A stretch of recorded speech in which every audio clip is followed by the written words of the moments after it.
Alright, let's do this. Hi, hello. Welcome once again to another episode of Strap Streams. I am not really sure why I opened up like this. I'm your host. Um, but hello, yes. I welcome in everyone. The name is Raven Strap Streams, whatever you want to call whatever you want to call me. And today we are continuing more Root Film. So, last time that we played, uh, we met up with who we thought was Yukinasai Kamishiro, and got set up for murder. And then later on, we had to solve the case of the murder while on the run, while also having our team solve the murder as well. Thus proving that we were innocent the entire time.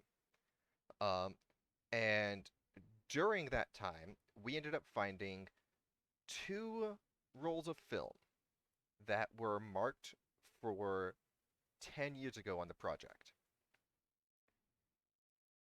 And today, as soon as it actually lets me get over there, we will be seeing what those tapes entail.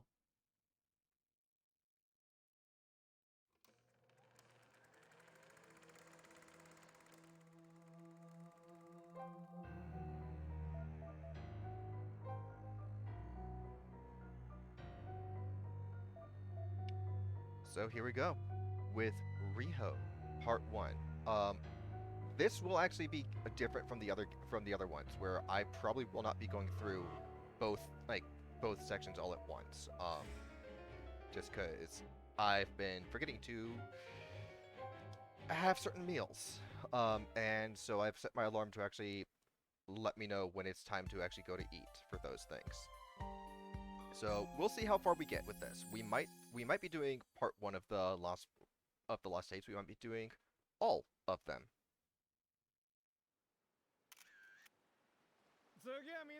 Okay, face the lake next and look at it. Right, just like that. One more. Look over here. Yep. Perfect. You're positively shining. Terrific. You're the best. Man, thank God I was born on planet Earth. And let's finish up with your trademark pose. One more time. Strike that pose. Great. That's a wrap. Good work today. Thank you very much. Good work today. Lake Shinji, a lake straddling the border between Matsue and Izumo City in the Shimane Prefecture. The brightest sunlight over that lake shined down on the photo shoot of one up-and-coming actress. Having finished filming, the cameraman approaches Riho, who had just left the minibus after changing. Riho, fantastic work back there. You were great. Thank you very much. By the way, are you free after this? I know this great restaurant. You care to join me for dinner? I'm sorry, I've got stuff planned after this, so... Ah, come on, you say plans, but it's not like work, right? Just stand them up. Come on, let's just go and we can figure that out later, you know? No, wait up, you know? The cameraman grabbed Riho by the hand. Riho instinctively pulled her body back, startled by the sudden contact. By the way, guys, if anyone does this, don't do that! Hey, do what Riho's doing. Don't do what the cameraman's doing. If someone says they have plans, don't pressure them. That's bad. No, we just started and a wild Ursa ring already appeared in chat. Seriously, Riho, get with the program! A newbie like you will get nowhere with that kind of attitude. See, in this line of work, if you keep pushing people away, you'll end up getting shanked. Shanked? Yep, shanked. That sounds like a Shank's nightmare. Huh? You know, Shank's Mare by Jipensha Iku? I apologize. I don't know Japanese. So my apologies to anyone that sees me trying to read this stuff and are just inwardly cringing. or screaming at the screens right, or screaming at your screens right now. I don't know how to pronounce any of this stuff. Oh, uh, hey, didn't I tell you to cut it out with the trashy puns? Ah, Manabe! She looks a little familiar. The one to interrupt their now incoherent conversation was one Shoko Manabe. She's been working as Riho's personal manager for the last 6 months. Don't call them trashy. That's awful. Telling those bad puns as soon as you come up with them is the same as taking them out of the trash can. Stop it. Fine. Good.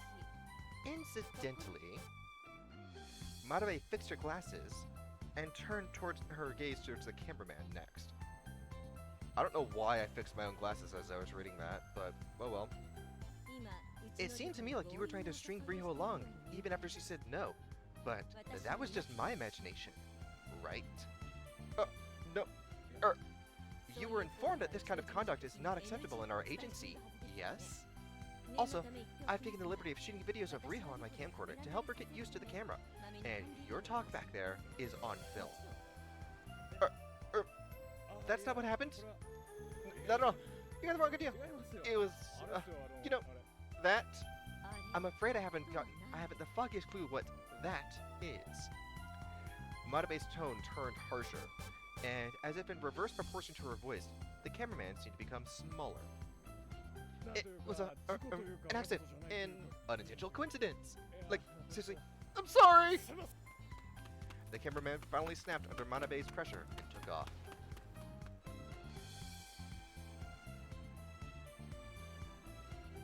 Thank you. You saved me, Manabe. Learn how to cut losers like him down to size, will you? Men like him will be all over you like flies in the future, you know? You say cut it down to size, but he's not a fish, you know? It doesn't go that easily. It's the same thing, really. Hold him down so he can't move, pick out his organs, and choke the life out of him. That's scary! You can't think of that about other people! Anyway, I'm not always going to be there to help you. Learn how to keep yourself safe. I'll try.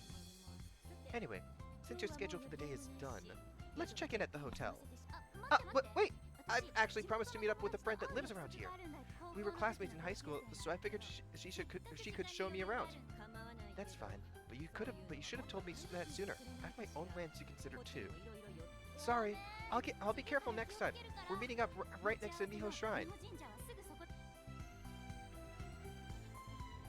With that said, Riho took off in the direction she pointed toward not a moment ago. It wasn't actually nearby. In fact, it was too large a distance to cover by foot, but Riho decided not to pay it any mind. I swear, could you listen to what people are saying for once in your life? Fine, whatever. How often has she been caught up in Riho's pace like this already? Way too often, for sure. I suppose I should just get used to it. Yes, for sure. After heaving a deep sigh, Manabe followed Riho, who was hurrying on ahead. So this one actually should be a little easier on my voice because it's just a lot of female voices, so I don't have to strain as much. So we said we wanted to go to Miho's shrine, right?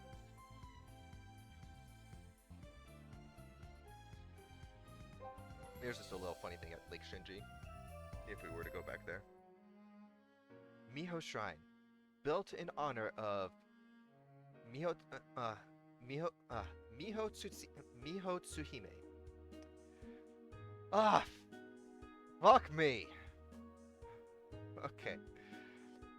Miho Tsuhime no Mikoto and Koto Shironushi, said to be the patrons of commerce, safety at sea, and marriage. The two of them stood before the great temple gate, which was regarded as a tangible cultural property, as Riho waited for her friend. I wonder what's giving Mie. It's about time, I think. Isn't she here yet? It's not like Mie to be late for anything, but... Riho looked around. Riho looked around. When a woman who stood next to the water basin... Blah blah blah blah blah blah. Words. This is why I don't usually try to stream this early in the morning. My mouth is not as awake as my brain is.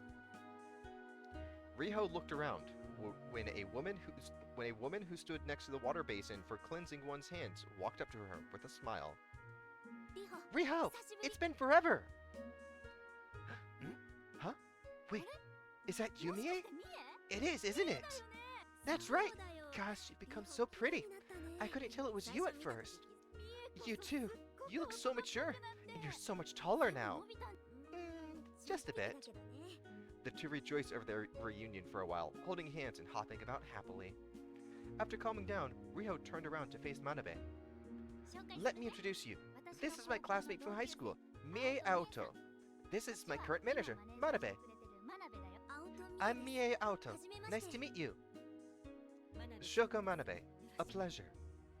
Mie's been into local history for years and studied about it, so she's really informed when it comes to Shimane. I see. A local history researcher. Researcher? No, it's nothing that major, but I can make for a good tour guide. Then we'll take you up on that offer. We'll be counting on you.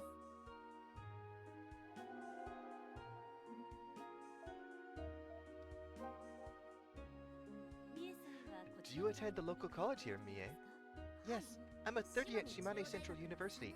I mainly research Yakumo Koizumi. Yakumo Koizumi? The author of Kwaidan? Right, that's him. His real name was Patrick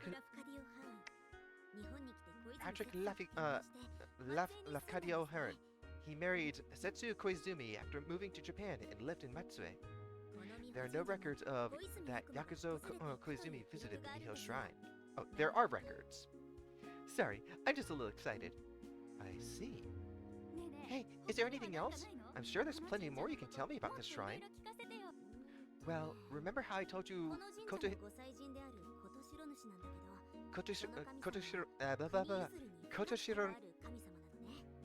Remember how I told you Koto Shironushi is enshrined here?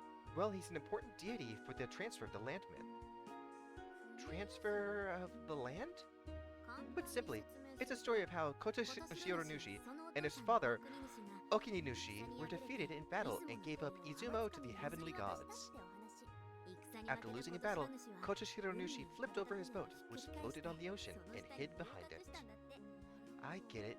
My little brother would always hide in the closet when would always sulk and hide in the closet when he lost an argument over pudding. It's like that. Yes, I think that's it's a little interesting, but okay.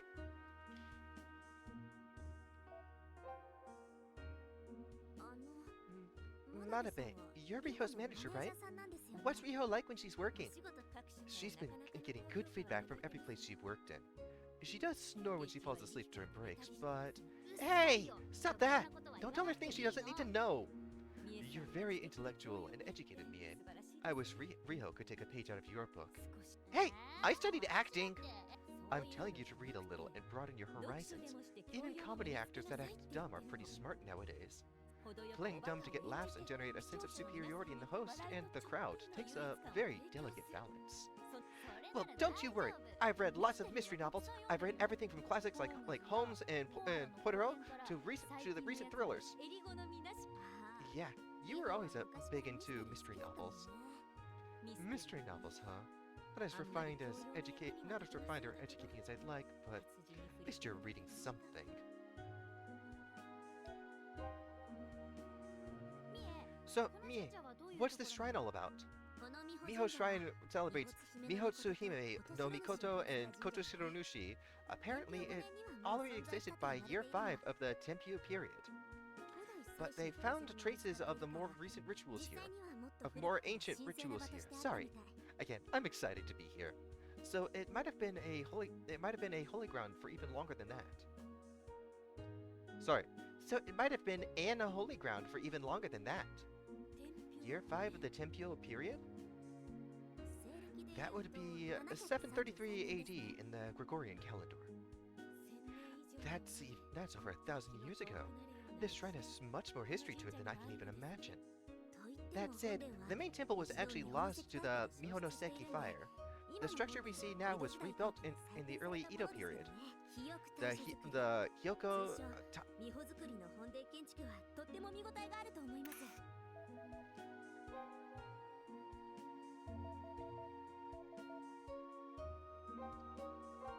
There we go. The Hyoko Taisha Zukuri, or, well, the architecture of the main temple, is a sight to behold. A special note is the Aofushigaki ritual. Aofushigaki. Of special note is the Aofushigaki ritual. It employs a divine boat, but the ritual is done behind a curtain, so onlookers can't see it. It's a 10-day ritual, and it's so laborious the head Toyo priest is in danger of passing out from fasting, and Mie apparently got rolling, at which point it was hard to stop her constant stream of commentary. Riho and Manabe were simply left to drown in this constant flood of incomprehensible lingo and information.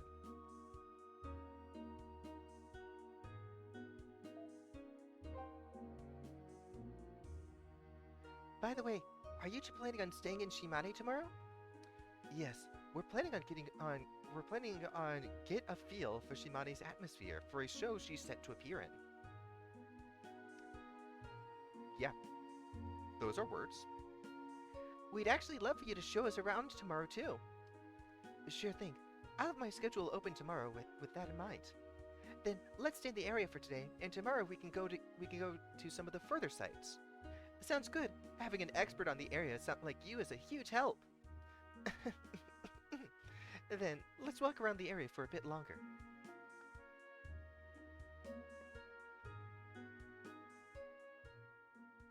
Okay, I'll have the voice volume there because it's helpful a little bit for me, but I won't have it as high as I've been having it.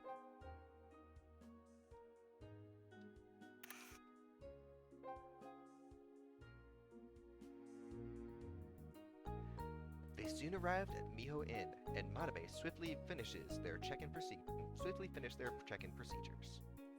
Wow, you really are an actress. I can't imagine staying at such an expensive inn. We were actually planning on staying at a cheaper inn, but only this place had 2 vacant rooms. I wouldn't mind sharing a double room, but Manabe was really against it. Of course, you've kept me up with how you snore and toss in your sleep one time too many. Come on, it's not that bad. Have you heard of sound levels, Riho? Have you heard of sound levels, Riho? It's a unit of measurement for how loud noises are. Well, I recorded your snoring last time, and the gauge says it's 120 decibels.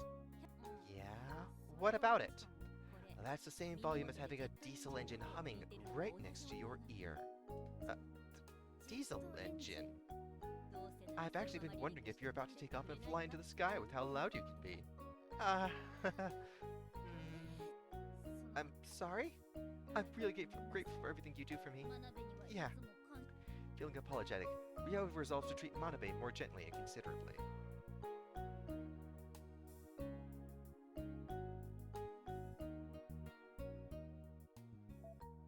So now you're actually getting some of the history that I skipped on the first playthrough on Yagumo's ones. Riho, Mie, and Manabe visited Matsue Castle, one of the rare few castles made in the Edo period that still has intact keeps. I think this is the first time I've seen a real castle. Can we go inside? Yeah, we can climb up the castle keep too. A castle keep. That's where the head honcho lives, right? That's so cool. Imagine living like Bakatono. I could put some makeup on you and make you look just like Bakatono if you'd like. I don't want to look like him, just live like him, living with cute servants serving me every day. Those are some questionable dreams. That's when it happens. Oh, guess we aren't getting history of them. Oh well. The sound of Mie's cell phone rings out from her pocket. Sorry. I gotta take this. She pulled out her cell phone and her face lit up as soon as she pressed the phone to her ear. Dad? Oh, it's been so long! Huh? You're coming to Shimane? Mie must have been close to whoever it was, because her voice was quite cheerful. Close to whoever it was, we know that it's her dad. She just says dad. It's like I have random people calling me up and I open up with, "Hey, Daddy." I should probably do that for now and just to see how... Just to fuck with people. Just open up, "Hey, Daddy, how's it going?" God. This is what I'm like when I have no one in chat to talk to. Really? That's great! Give me a second. Mie put the phone aside and turned to face Riho. What's up? Actually, my dad just told me he's on his way to Shimane. He said he'd love to have dinner with my friends. Are you alright with that? Sure. Riho said it's fine. Okay, Dad, I'll be seeing you then. You look really happy. You must get along with your dad. Yeah, he's into archaeology and folklore too, so talking to him is a lot of fun. He moved back to Iwate because of work and hasn't been back in a while. I wonder what happened. He must have wanted to see you again. You think? I'm sure of it. Anyway, let's head to that restaurant. Yeah, Dad said he got reservations at Restaurant Bear. It's a 15-minute walk from here.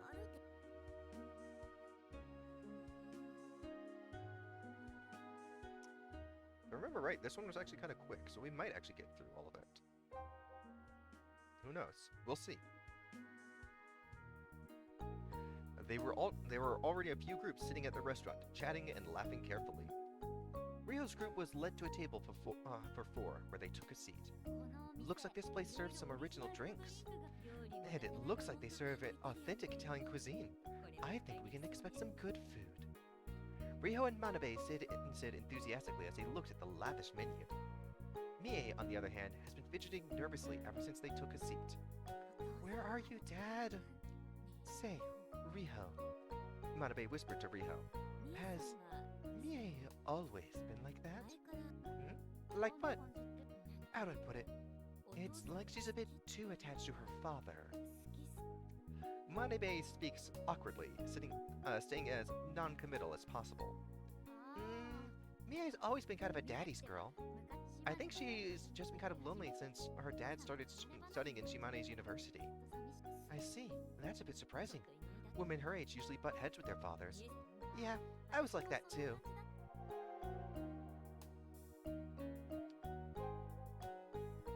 Mie has been agitated for a while now, and every time Riho tries to speak with her, she replies absent-mindedly. She must be looking forward to meeting her dad. She's been fidgety for a while now.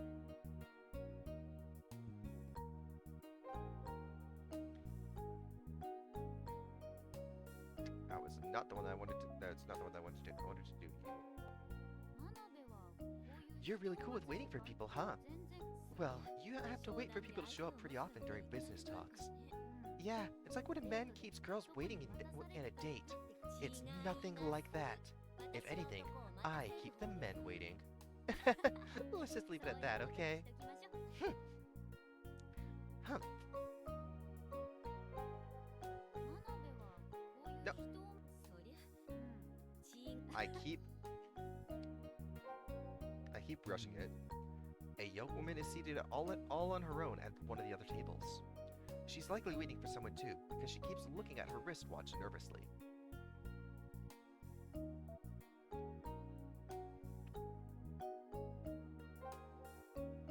A middle-aged man enters the restaurant and started looking around. Realizing he must be looking for someone, Riho pointed him out to Mie, who... Ah! Dad! Over here! Oh, Mie! Didn't see you there. I'm sorry I kept you waiting. Sure enough, the man is Mie's father. He approaches Riho's table with a gentle smile. My, I'm quite late, aren't I? It's been so long! I missed you! Mie, who often didn't let her feelings show, hugged Kosaku with clear enthusiasm. Interesting that we already know his name before he actually introduced himself. Now, not in front of your friends, dear. Okay. What will you have to drink? A waiter approaches them, likely keenly noticing all four seats have been taken. Well, I'll be driving back, so I think I'll have a non-alcoholic pear banquet.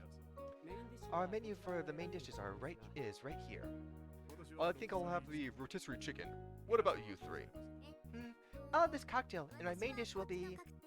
Then I'll have wine. With their dishes on the table, they all had a toast and began their small celebration.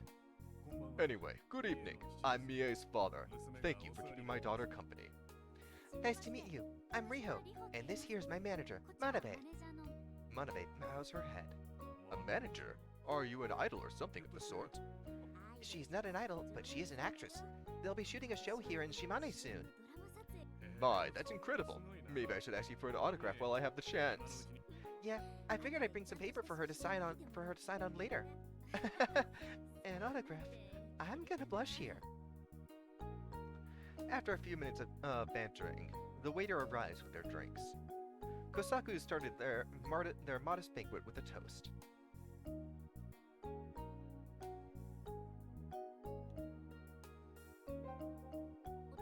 Dad, you want to stay at my place today? No, I've got reservations at a business hotel near the station. A one-room apartment is a bit small. Right, but we can meet up early tomorrow morning, right? No, I'm a bit busy tomorrow. I think I'll be occupied until evening. I see. Mie was clearly disheartened, to which Kosaku Mie was clearly disheartened, to which Kosaku hurriedly patched things up. But that said, I should be free during the night, so we can have dinner tomorrow too. Really? You promise? Yeah, it's a promise. Mie really does love her dad, huh? By the way, Dad, why did you come back to Shimane all of a sudden? Well, there are some things I need to attend to here. What do you mean? Do you mean... No, it's nothing.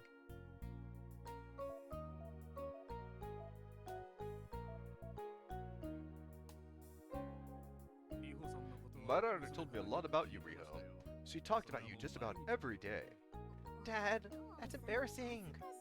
She's always been a bit timid. Maybe I spoiled her, given that her mother passed away. But she became more cheerful after meeting you. She became more expressive, and that made me happy. I hope you can stay friends in the future, too. Oh, not at all. Talking to Mie is always fun. I'd love to always be friends with her. Right, Mie? Yeah. Thanks, Riho.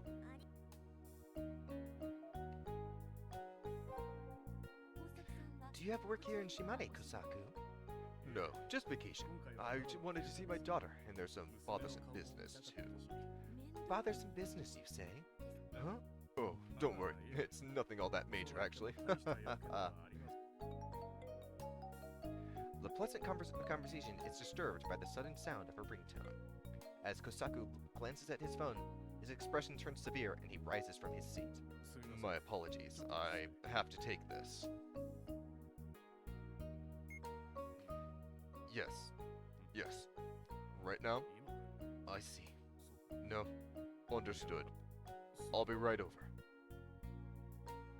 Kosaku returns to his seat, no longer as calm as he was before. He was upset by something and made no effort to hide it. I'm sorry, something popped up. I'll have to leave early. You're leaving? Don't worry. I'll stay in Shimane for a while. I'll stay in touch. Kosaku gathers his things and gets up from his seat. Take care, Dad. Mie sees him off with a somewhat anxious gaze, and Kosaku walks away without answering her concerns. I wonder what happened to Dad. I've never seen him make such a scary face before. It must have been something work-related. You know, being a grown-up can be tough. Riho tried to soothe Mie. Miho tried to soothe Rihe, but those words didn't seem to reach her. Riho tried to soothe Mie, but those words didn't seem to reach her. One moment, need some water.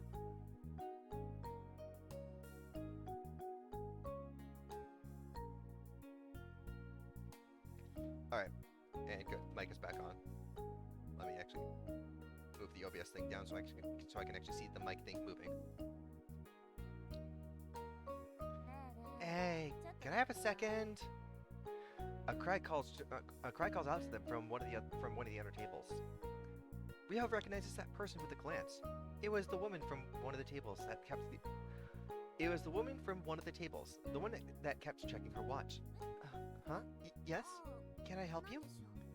Mia replies with a dubious expression, and the woman regards her with a grin. Well, I'm sorry if I'm wrong, but Is the person that just left, but the person that just left, would they have to be Kosaku? Huh? Yes, that's him. But... Aha! I knew it. I did think he looked familiar. I only saw a photograph, so I was a bit scared to walk up and ask, though. Do you know my dad? Oh, sorry. I forgot to introduce myself. I'm Ayane Kotoshiro. Does that clear things up? Kotoshiro. You mean Dad's family? That's right. I'm from the Kotoshiro family, the household your father cast aside, and that means you and I are cousins. Oh, I'm Mie Aoto. A pleasure to meet you. Aoto? I've heard your father left the Kotoshiro household, was adopted into some family, but the Aoto family, eh? Well, it's still a surprising meeting between two cousins. Nice to meet you, Mie. Yes. Mie awkwardly shakes Ayane's extended hand. It seems there were some complicated circumstances between Mie's father and his family, the Kotoshiro house. So, will you be coming tomorrow too? Huh? Haven't you heard? The previous family had passed away. No, I didn't know anything about that. Oh, yikes, really? Well, if your dad didn't tell you, I guess I shouldn't be the one to tell you. Guess I shouldn't have to be the one to tell you. Never mind then. It was fun meeting you. See ya. Ayane exits the restaurant, leaving Mie, who looked like she still had unanswered questions for her, behind. That leaves the three of them speechless and unable to piece together what just happened.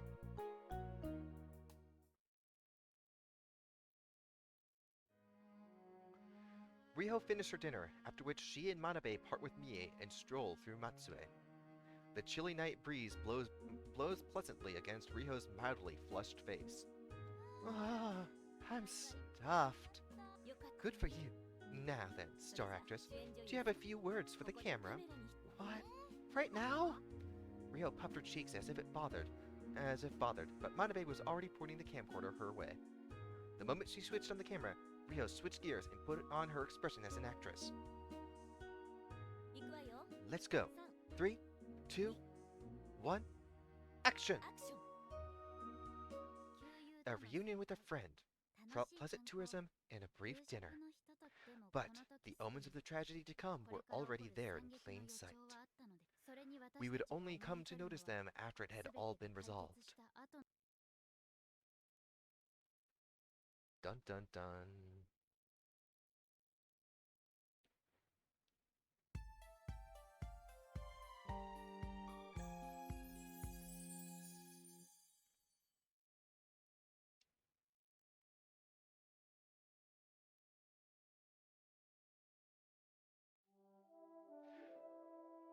Early next morning at the Miho Inn, Riho looks out at the window absent-mindedly, her mind still groggy from low blood pressure. Before her eyes is the lovely sight of the morning sunshine sparkling against the Mihonoseki's waves. Really, such a beautiful view. Riho gives this vague reply to Manabe, who had come up to her room to pick her up. Suddenly, they hear a modest knocking from the door.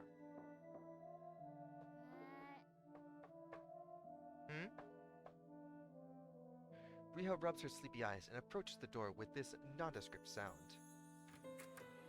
Click. Riho opens the door carelessly, only to find... Mie! What's wrong? Why are you here so early? Mie is hanging her head silently. Riho silently realizes something is wrong. You want to come in and talk? Come on, don't just stand there, okay? After inviting Mie, who is still hanging her head, into the room, Riho asks again. One moment.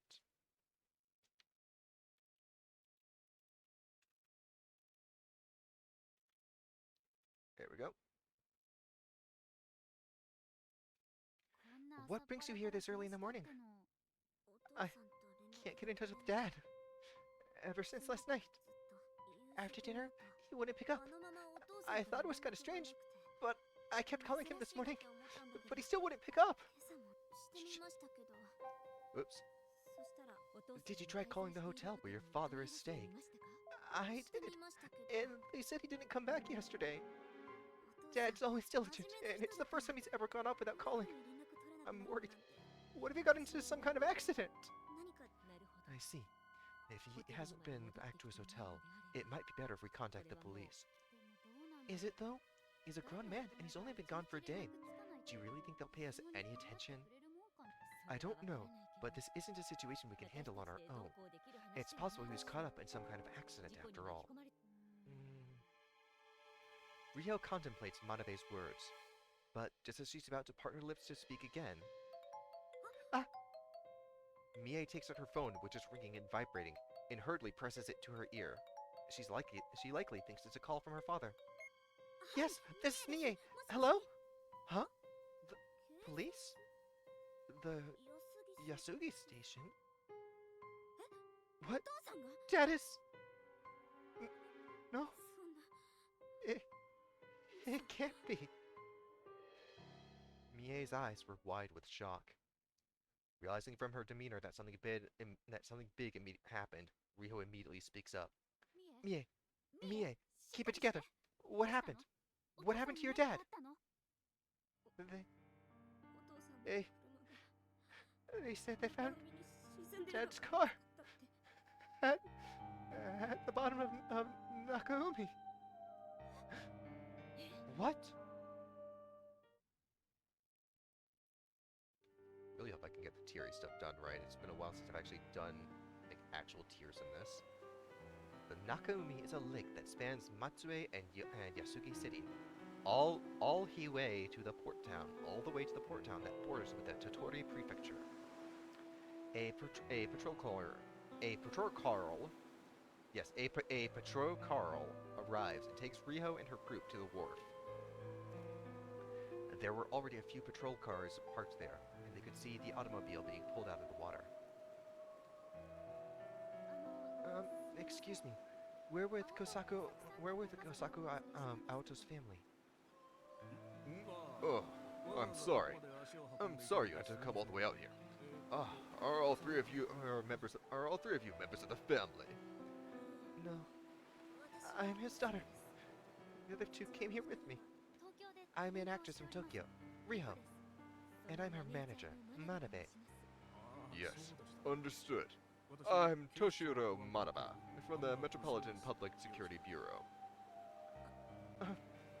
Is my father?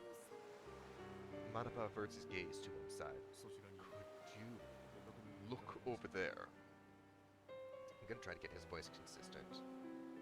His gaze is fixed on a blue sheet, covering something that is roughly the size of a person. Mie approaches the sheet with wobbly steps, and slowly pulls it back. Just to get this up, just in case there's a...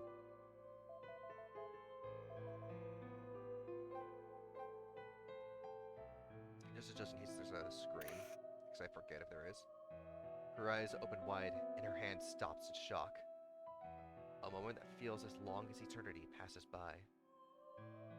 Riho silently watches over Mie, and Manabe looks away, unable to watch.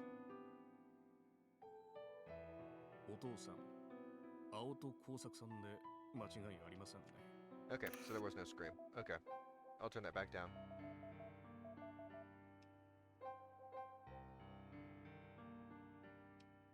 This is your father, Kosaku Aoto. Yes. Yes. This is my father.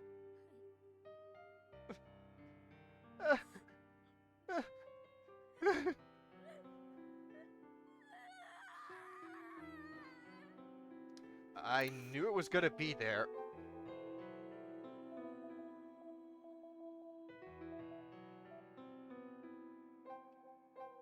So let's just get this so that it is as proper as possible.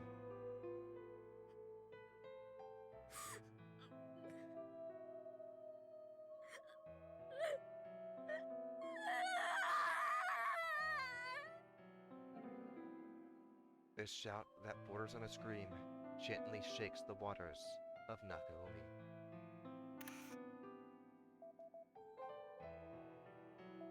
Okay, now that can go back down.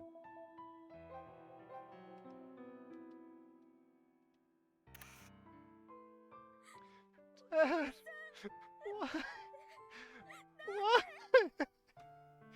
Why? Mie!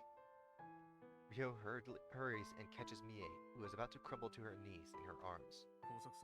Last night, Mr. Kosaku drove his car off this wharf. We checked his drive recorder, and it seems he was driving quite erratically before falling into the water. Based on that footage, the police have concluded this was caused by drunk driving. We'll have to wait for the autopsy report, but judging by past cases... Drunken driving! No! No! I can't be! No! No! Dad! Until Mie eventually calmed down, her screams and sobs echoed across the Nakaomi wharf. As she did, Riho said nothing. She simply embraced her slender form wordlessly. God damn it! Okay, I need to actually learn how to like, do crying voices with voice acting and acting without actually starting to tear up. Sorry, you're gonna hear me hitting the mic every now and then because I'm trying to wipe my goddamn eyes. Holy shit. Okay. Hopefully I'm good.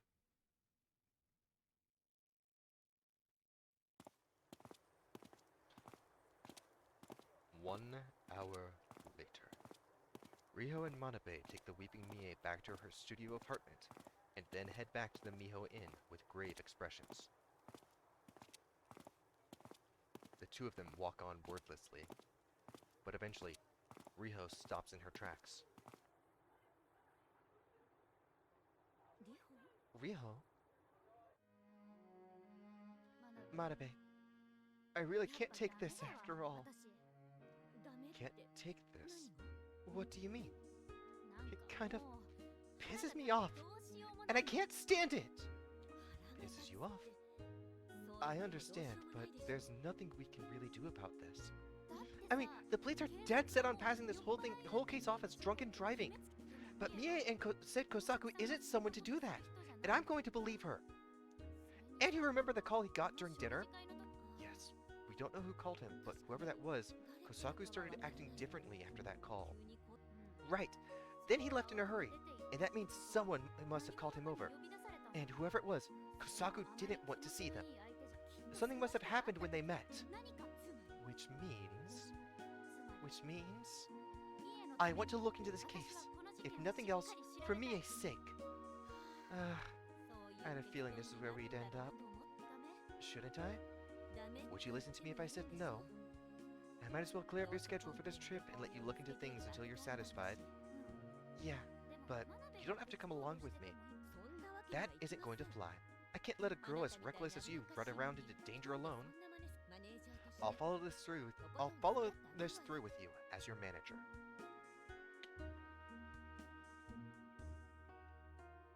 Alright. Thank you, Manabe.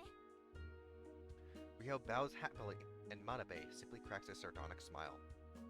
The two of them hasten their steps, as if to show their resolve toward tackling this mystery.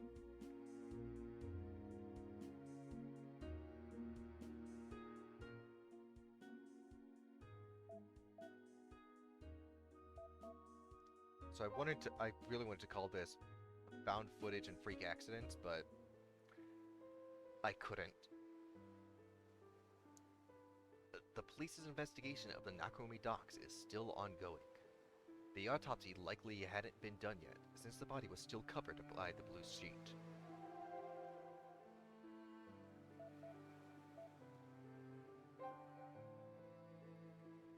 Oh, you again. Do you need something? When's the autopsy set to take place? There's a lot of red tape to take care of, so it'd take at least a week at the latest. Consider yourselves lucky if it only takes that long, though. So, you can't really know if he was driving drunk until you do that, huh? We're fairly confident that's what happened. It's hard to imagine otherwise given how wildly he was driving. The driver recorder proves that. We're confident there was no way he was driving drunk. Oh? And what do you base that confidence on?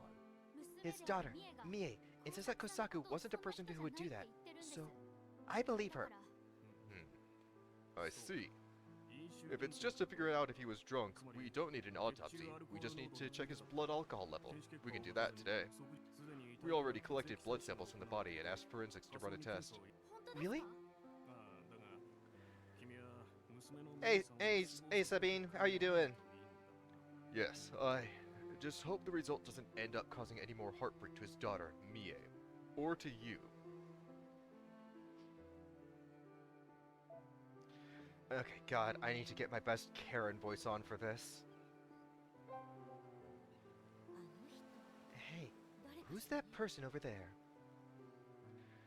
Manabe says while eyeing the area around the blue sheet suspiciously. Riho follows her gaze, only to find herself looking at a woman clad in traditional Japanese clothes.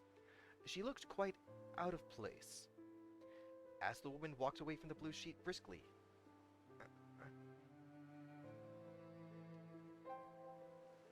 she looked quite out of place. The woman saw the woman's. I'm gonna try to piece this together as best as I can because the sentence here makes no sense. The sentence here, as it is as the woman walked away from the blue sheet briskly and addressed Manabe. That's not a sentence. That is a collection of words. As they watched, the woman walked away from the blue sheet briskly and addressed Manabe. Yes, that is certainly my brother Kosaku. I see. Yes. We're grateful you went to the trouble of coming over to confirm it for us. Yes, it certainly was a bother. He may be my brother, but he's no longer part of the Kotoshiro family. I very much want nothing to do with him. I see. That's quite right. But if you don't mind, I'd like to ask you a bit about him. Is it supposed to be compulsory? In which case, I'd like to see a warrant. No, I mean willingly, of course. At your leisure. I apologize. I'm just a bit agitated since our family head... Fucking... How... Hiko Zaizamon?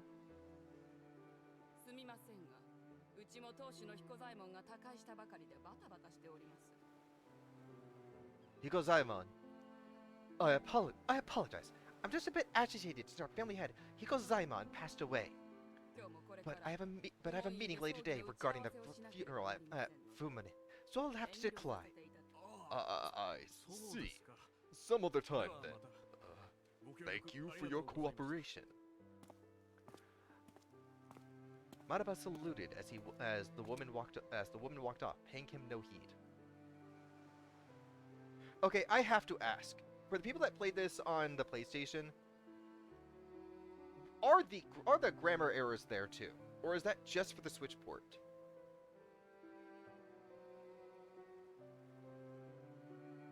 Like, is that... Like, because his name is Manabe, and now it's Manba, saluted as he woman. Are those in throughout the entirety of all the root film stuff, or is that just for this one instance of the game because it's on Switch? I need to know. Whoa, who was that lady? She's scary. She said Kosaku was her brother, so I'd assume she's with the Kotoshiro family. She mentioned going to Fuminen, so we might want to catch up to her and ask her a few questions.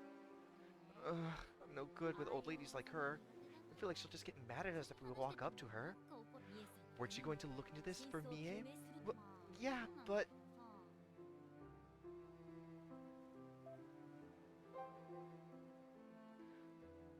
Apparently, the car had been pulled out of the water and is now being towed by a crane.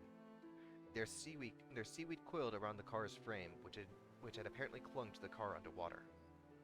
The car itself doesn't seem to be damaged from the looks of it, so it's not like something rammed into the car and sent it plummeting into the water. So why? I don't know, it looks pretty damaged like that. Like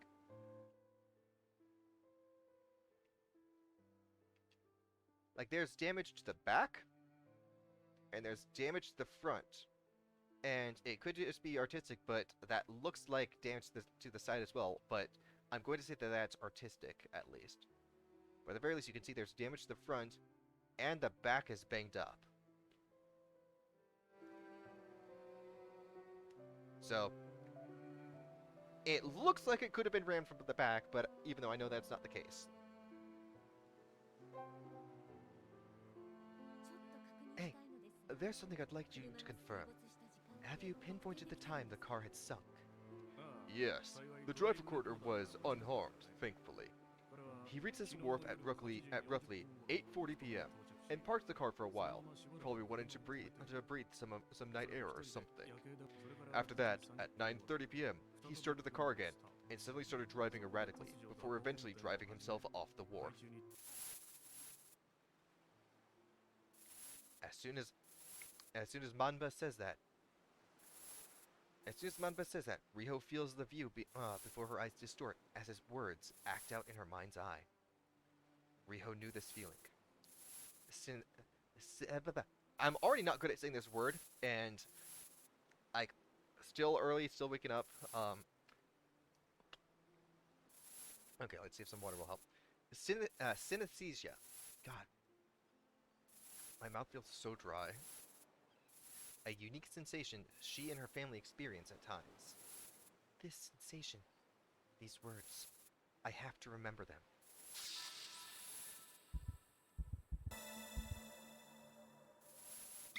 Kosaku's car sank into the lake at 9:30 p.m. So he arrived here at 8:40, which means he came here right after he left us. Hmm? What do you mean by that?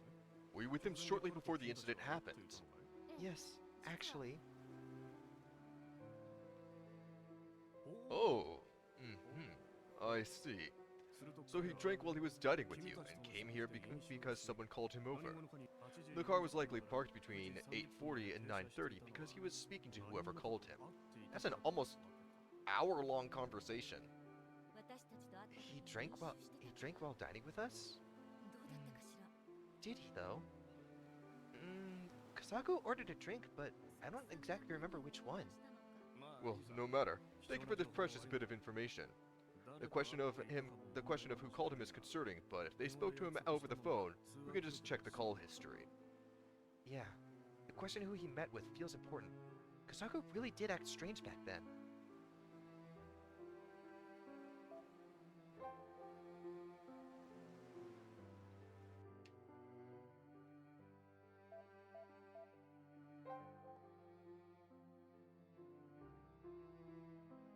Riho and Manabe arrive at Fumonin. They cross the magnificent temple gate and reach the main temple. It is built with an impressive tiled roof style. Tilted. Sorry, I was reading it as titled roof style. It's like, no, it should be tiled then. It is built with an impressive tilted roof style. Suddenly, the sound of cussing, quite inappropriate for a temple's grounds, reaches Riho's ears. Huh? What was that? I can't imagine someone having an argument at a place like this, but... Riho and Manabe hide in the shadows, looking ahead as the shouting didn't seem to be dying down any. They see a stern-faced man clad in traditional clothing scolding and shouting at a young man. You miserable wretch! You dragged my name through the mud again! My apologies, but the payment I've given for the ritual fits the sum Lady Ryoko specified. Do not talk back to me! I'm saying you're shaming me! I'm saying you're shaming me, the future head of the family! Gah! The middle-aged man kicks the younger man in the stomach, prompting him to bend over, his face contorting in pain. Ah! Riho, who is watching this take place, almost bursts out of her hiding spot when... Hey! Stop that, Uncle Seiji! If you really are going to be the head of the Kotoshiro family, how about you act like a decent adult? The man Ayane calls Uncle Seiji walks off with a scoff, perhaps put off by her sharp glare. God. Are you alright, Kazuya? I'm fine. Thank you, young lady. Don't strain yourself. Just rest here for a while, alright? Yes. Riho whispers to Manabe as she watches over the scene. What do you think? Is he Ayane's boyfriend? He called her young lady, so it sounds like he's a servant or employee, but somehow it feels like more than just that. What should we do then? Probably pretend we don't recognize her and approach them? Yeah, let's do that. Riho and Manabe nod at each other, stepped out of the shadows, and approached the two inconspicuously. Huh? Wait, didn't we see you at the restaurant last night? What a coincidence. I can't say I expected to see you again here. Riho greets and engages in her small talk for a while. Wow, She's the Kotoshiro family's butler, Kazuya. he's attentive, kind, and a hard worker. And despite that, he... Never mind. Forget it. She must mean that Uncle Seiji. Oh, by the way, I heard about Uncle Kosaku. How's Mie? Oh, yes. She's, not taking it too well. Right, makes sense. Her dad did pass away all of a sudden. Well, I only just met her, so I don't really feel like she's my cousin, but tell her I said not to be too bummed over this too much, and cheer up. And if she needs someone to talk to, I'm willing to lend an ear. Alright, thanks. I'll let her know you said that.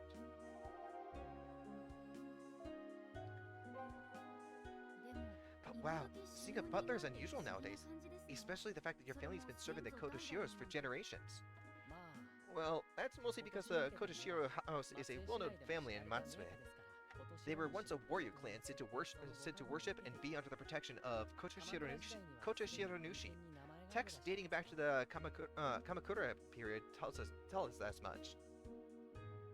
The Kamakura period? That's the one that started in 1192, right? The Make Japan Great Again one? Oh god. That's right. But really, it doesn't feel real. Uncle Kosaku should have come over to visit us today. So Kosaku really did come back to Shimane to visit the Kotoshiro family. Yeah, my grandma, the old head of the family, passed away recently, but they still have to discuss who the next head of the family will be. Well, Uncle Kosaku was the elder son, but he married into another family, which means Uncle Seiji is automatically set to be the next heir.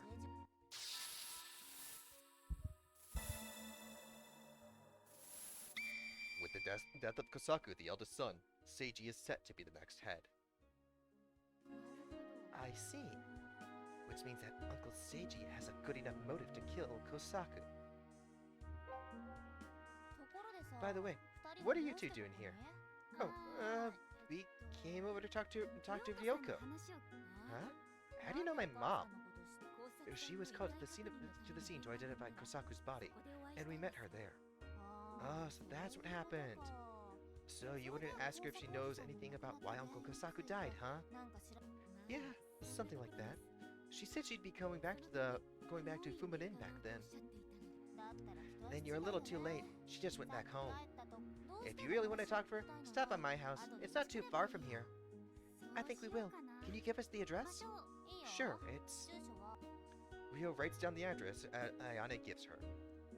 Now we can ask the Kotoshiro family some questions. I should speak to that Seiji guy later too. Anyway, it's about time we leave. Yes, we should. We don't want to be late. They appear to have some kind of appointment. The two bid Riho farewell and walk off together.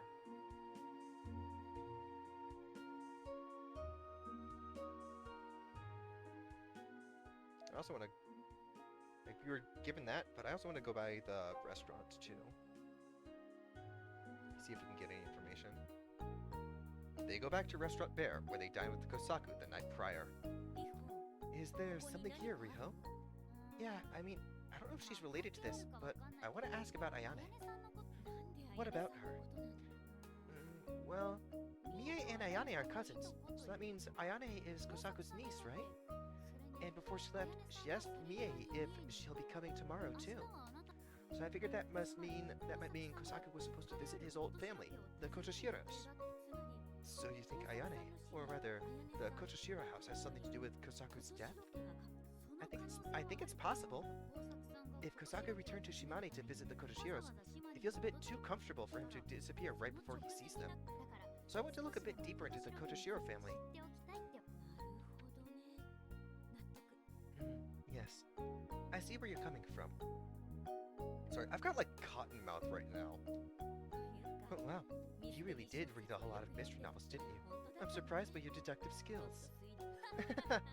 I'll be singing out pieces of a half-baked mystery. From now on, you may call me Chemistry. Do you want me to call you that? Never mind. As the two banter, a waiter notices the pair's suspicious behavior and approaches them. At the sight, Riho recognized it was the same waiter that served their table last night. Excuse me, would you like a table for two? Oh, no, sorry. We didn't come here as customers this time. We just wanted to ask you something. What is it?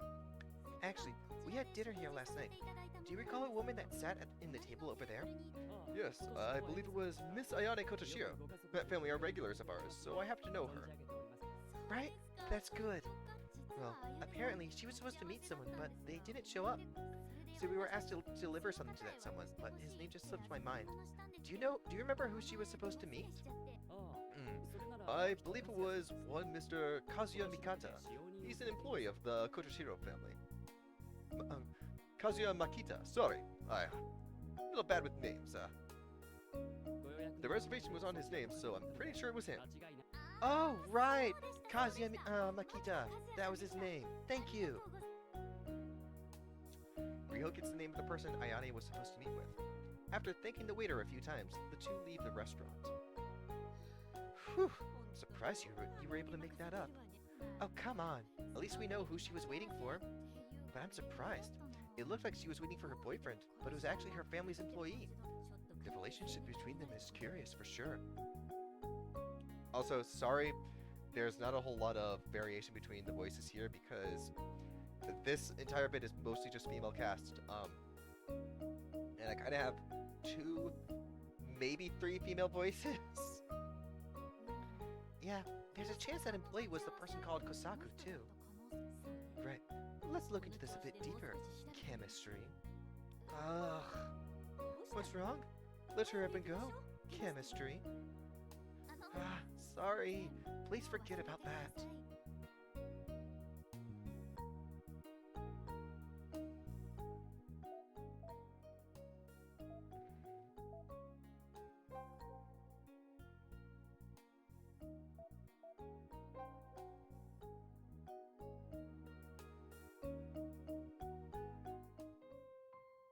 After returning to the inn, Riho clasped her hands together.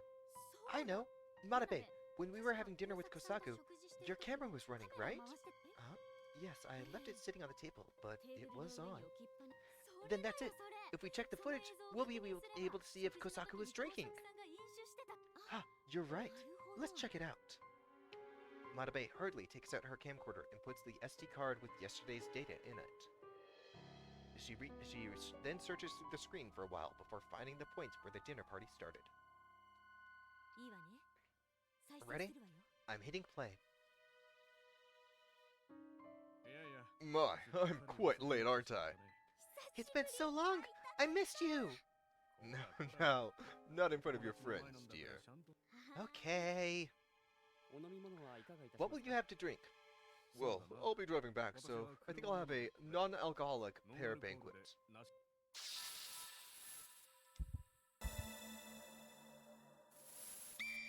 Kosaku ordered a non-alcoholic drink at the restaurant.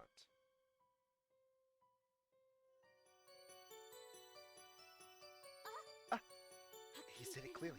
He took a non-alcoholic drink because he knew he'd be driving. Yeah, let's keep listening and see if he didn't order anything else, just to be on the safe side.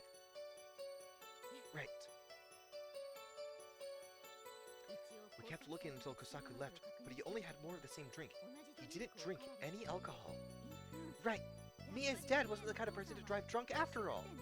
Okay, now I'm all fired up. Why did Kosaku go through that accident? I'll definitely get to the bottom of this.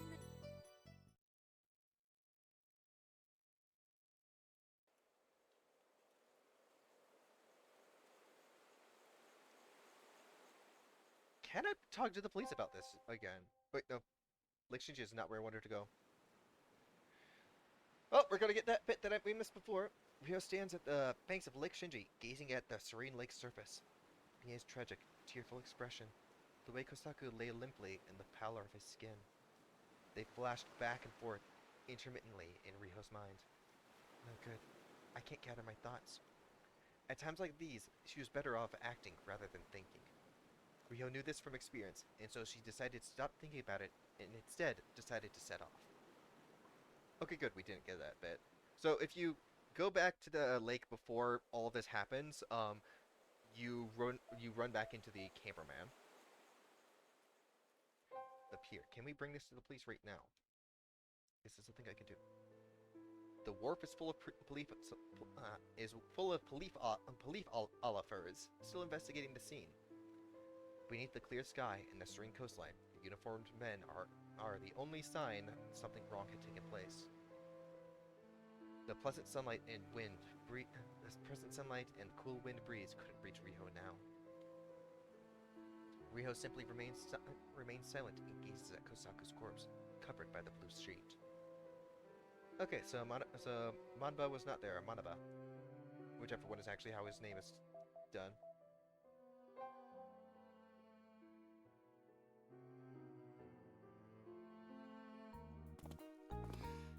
What the hell? They really are a distinguished family. They arrive at the address Ayane gave them and find the Koshishiro family estate. Or at least, what seems to be their estate. Sorry. A white wall stretches across the entire length of the road, and walk though they might, the gate doesn't seem to come into view. There was something that looks like a side entrance back there. We couldn't go in through there. Of course we couldn't. We can't enter someone else's premises from the side entrance. God, where's the main entrance? Riho can't help but look up to the heavens and cry out in frustration when a familiar voice reaches her ears. Oh, it's you two. Inspector Manba.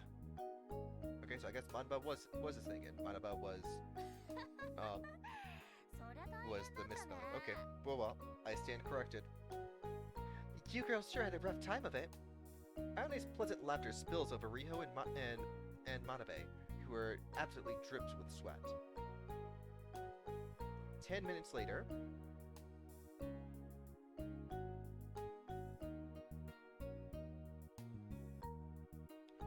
Sorry, some of the water I was drinking just fell down into my windpipe. God, what?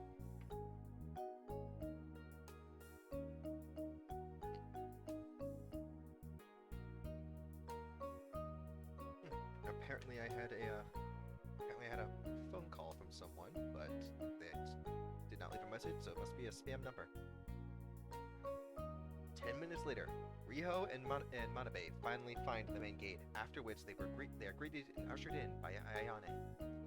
God, if we would have walked right past you if it weren't for Inspector Manba.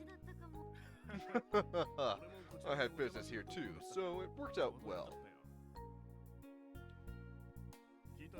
Apparently, if you'd gone the other way just a bit from where you first arrived, you'd be at the front gate. You went the whole way around. I'm always the type that picks the wrong answer.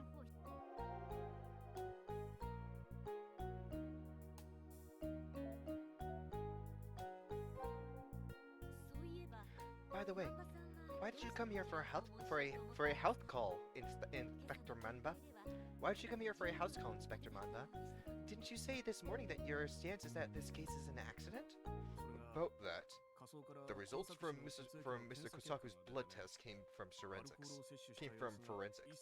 They found no traces of alcohol consumption.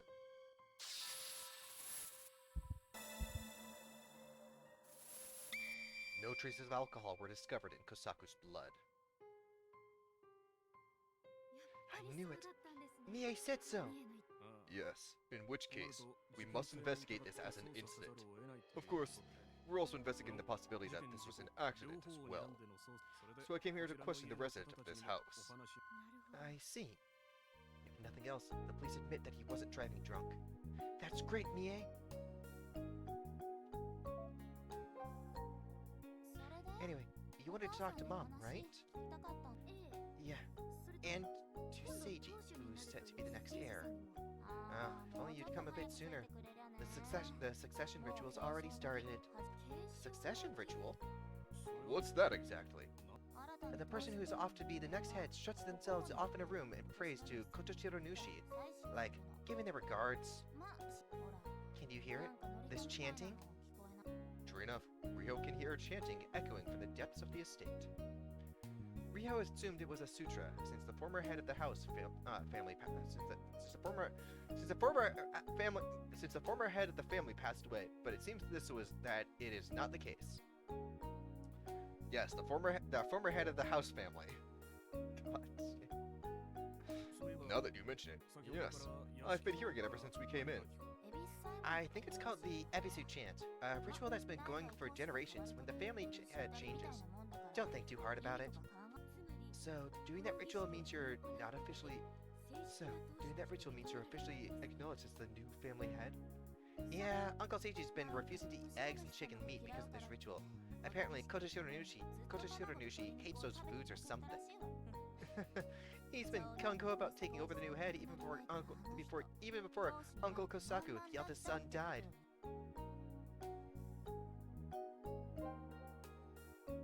Then what about everyone else?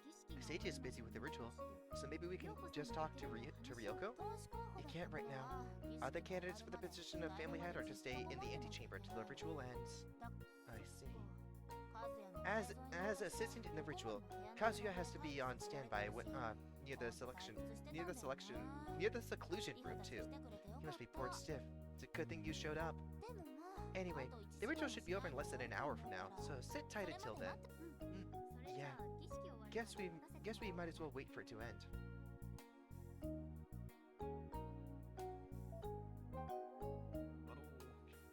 I'm a bit pressed for time, so may I at least question Mr. Kazuya? Yeah, he's only on standby, so you can speak to him. Go ahead. Good. I'll be over there. Manba waves at Riho and leaves the parlor. It sure is hot today. Ane complains while flapping her blouse's top to fan herself. Hey, you want some ice cream? I've got some in the back. You don't need to fuss over us. Come on, I didn't mean it like that. I just want to eat some. But I can't eat it alone, can I? If that's the case, maybe we should have some. What do you say, Manabe? Yes, I'll have some too. Now we're talking.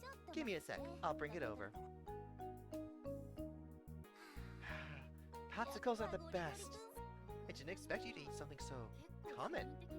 It's all about the taste, you know? Plus, at this season, it's all about popsicles. The three of them relax as they eat the ice cream Ayane brought over. Rio's been stressed and mentally strained since morning, so she finally gets a chance to relax. However...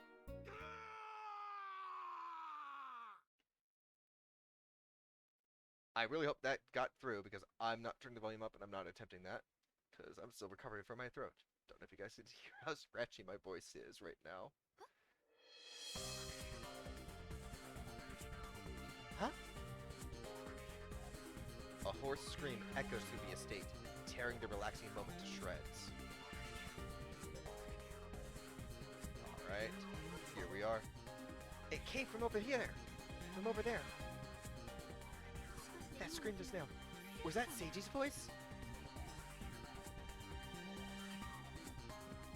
Riho and the others hurry down the long corridor. Halfway through the corridor, they find Manba knocking at a large wooden door. Kazuya is standing behind him. That was apparently the ritual room where Seiji had shut himself in. Mr. Seiji! Mr. Seiji! What happened? Why won't this door open? During the ritual, the door is locked from the inside with a bolt. Mr. Seiji! Answer me! Mr. Seiji!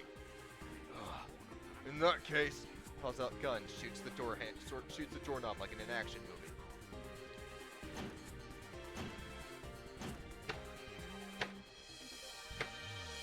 Manba tackles the wooden door a few times. I don't think I was supposed to slam my desk that hard. Okay. Okay. So, don't know if you guys got the black screen and cut out for that, but that was me slamming my, I've been slamming that to do the slamming sound effect for that. And I think I made my switch jump out of the case a little bit. After several rammings, the wooden door comes off its frame, and Mamba stumbles into the room. And there, they find...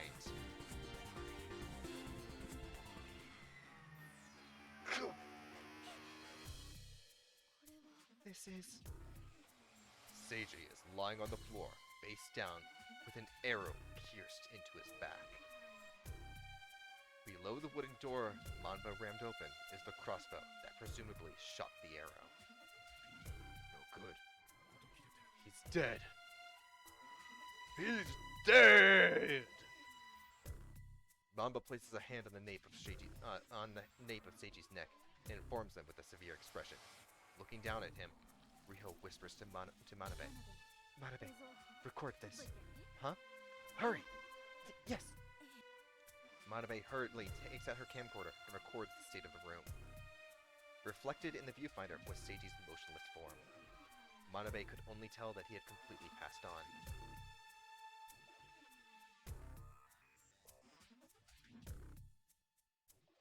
Only an hour in, we finally got to the murder.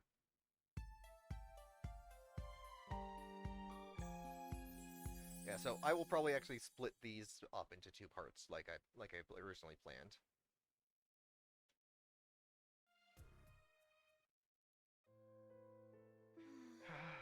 It's the first time I've ever had so much happen in just one day. I'd imagine. Most people in Japan don't experience something like this in their entire lives. The two converse rather monotonously, owing to the fatigue. After the whole incident took place, Mamba told them the place was off limits, and Riho and Manabe returned to the Miho Inn.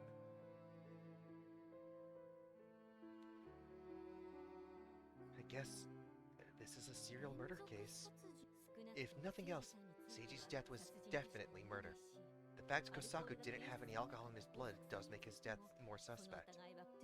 But in Seiji's case, the seclusion room was locked. It was a closed-room murder. I jotted down a diagram of where everyone was when Seiji screamed. See, it looks like this. The exit leading out to the corridor from the seclusion room is clearly visible from the opposite room. And Kazuya was on standby to help with the ritual was there, along with Inspector Mamba. True. Even if we'd assume Kazuya was lying, Inspector Mamba was right there with him. And Ryoko was in this room. It only had one entrance too, and she'd need to pass by the parlor we were in to reach the seclusion room. We didn't see her though, and Ayane was with us. We all have alibis for when it happened. So, is this another accident? Maybe the arrow misfired for whatever reason. That's weird too. Having 2 candidates into the position of the family head dying, both of them from accident. Then we'll have to snoop around some more. You're still trying to find out the truth for Mie's sake, right? Right. Let's keep going a bit further with this. Yes. We're already part of this, so let's see this through to the end.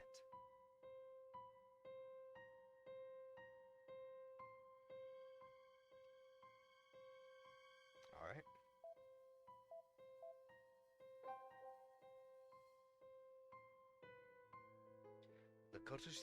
The Kotoshiro estate is surrounded by patrol cars. A group of onlookers is standing a distance away, whispering cautiously among themselves. Riho crossed through the audience, and they were ushered in once they told the police they were related to the case.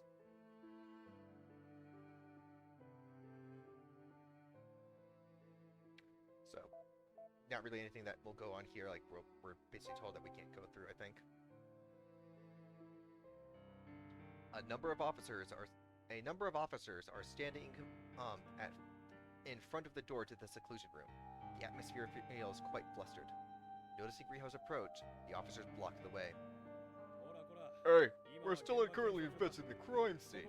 Can't go any further. Where can we find Inspector Mamba?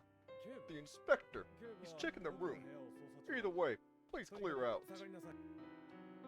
Apparently, asking around here isn't an option.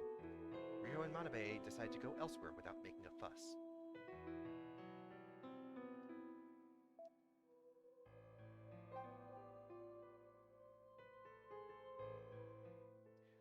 Ryoko and Ayane are in the parlor. Ryoka regards Riho and Manabe with cold eyes, but Ayane, by contrast, just gestures for them to come closer. I like Ayane. How long are they gonna block up the hallway? Oh, they're inspecting the crime scene. I almost said inspectigating. Yep, it's so hot though. I'm gonna melt. Just want to get some ice cream. Well, we just had some together earlier. And you still have more in stock? I've got my own fridge just for ice cream. I can eat as much as I want, and I never run out. Your own fridge for ice cream? You really are a rich young lady, huh? Huh? Isn't everyone in the family having their own fridge normal? No way. I don't think I'd even have enough food to fit in more than one fridge.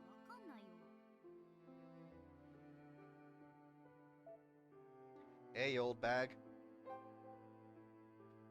Ryoko looks Riho and Manabe over with an expressionless face, and parts her lips to speak. Ayane told me about you. I take it you're looking into Kosaku's death. Yes, we were hoping to ask you a few things about that. Ryoko's attitude wasn't particularly oppressive, but Riho speaks while feeling oddly pressured. Kosaku's daughter, Mie, is a friend of mine, and I want to get to the bottom of this for her sake. I see. But I'm afraid I can't do anything to help you. I know nothing about this whole affair. Sensing that Riho is being overwhelmed by Ryoko's pressure, Manabe follows up. But don't you think it's odd that just as the old family head passed away, Kosaku, one of the heir candidates, passed away? Oh, I wouldn't know. If I had to guess, perhaps it's Kotoshiro Nushi's rage at work. That's unscientific rubbish. Kosaku cast aside his duty as the future head and left this household, choosing to be adopted into another family. That selfish man drove his car into a watery grave, not unlike Kotoshiro Nushi when he was courted by fuck, I should know this one. Take Mikazuchi and forced to hide under his boat. Seiji was too frisky with the bottle, and had one brush with the law too many. He shames our family name, and he was shot in the back. It's quite similar to Amane Wakihiko, who was shot to death for forgetting his duties. Both are stories relating to the transfer of the land. I see. And you truly believe this? Who's to say? I at least think so. That is all. You superstitious bitch. Superstitious. What the fuck am I trying to say?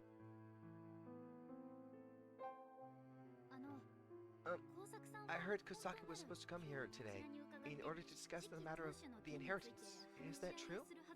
Yes, that was the plan. I don't think Kosaku was going to nominate himself as heir. What makes you think so? Well, if he was going to do the succession ritual, he'd have to forgo eating eggs and meat, right? Since Kotoshiro Nushi dislikes those foods. But last night, he had dinner with us, and it didn't look like he cared about that. He ordered a chicken dish. Ryoko had listened to Riho with closed eyes, but opens them sadly upon hearing this. I see. Your assumption is probably correct. I, too, suspect as much. He likely would have participated in the ritual as part of the process, and had no desire to become the next head. Ryoko, is that what you think? To begin with, he cast aside this family because he had no attachment to such matters. I doubt he suddenly started wishing for that position. Right. Don't think Ryoko is lying. I think Ryoko would profit the most from Seiji's death, since the position of family head fell to her. And if she knew Kosaku wasn't a rival to that position, she had no motive to kill him.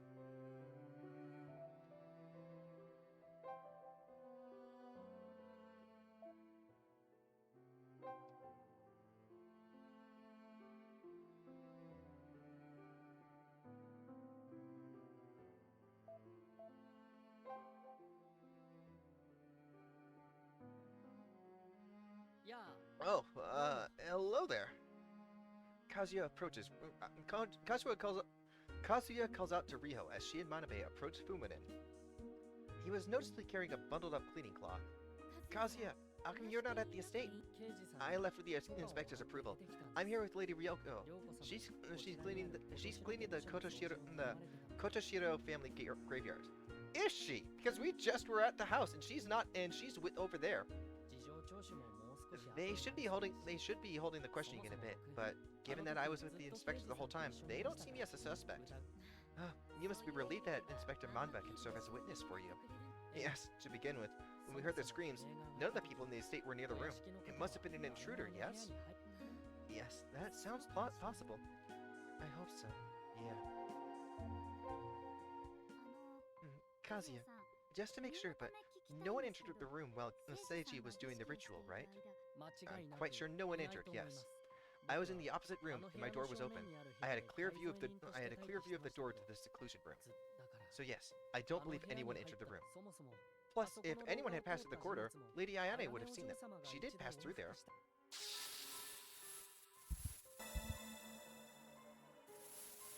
When the incident happened, no one walked through the corridor after Ayane passed through.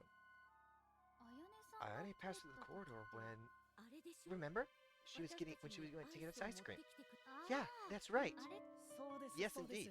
She went to the kitchen, which is down the hall. She had a few ice creams with her when she headed back. No one else passed by except for Lady Ayane. The inspector can confirm that much. He was there with me. The ritual room was locked with a bolt from the inside, so no one could go in from the outside. Right. Inspector Manba had to ram the door open. Right, Inspector Manba had to ram the door open. Sorry, the arrow for the speech bubble looks like it's Manabe talking. A closed room murder. No, there's a chance this wasn't even a murder to begin with. Can I ask you one more thing? What is it? Last night, on the day Kosaku Aoto passed away, where were the Kotoshiro house's residents back then? Yesterday, the Kotoshiros were meeting with the temple to arrange for the previous head's funeral. They were at home since sunset until midnight. Except for Master Seiji, that is.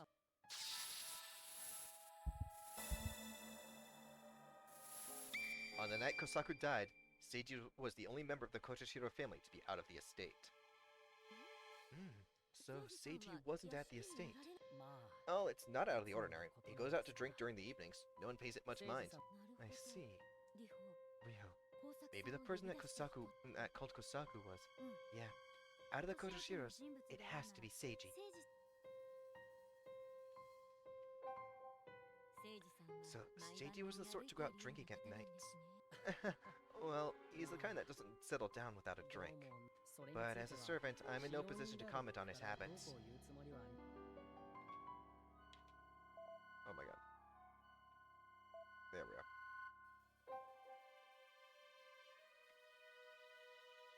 The two say goodbye to Kazuya and leave Fumanen out into the streets. As they go, Riho hangs her head in thought. Riho, what's wrong?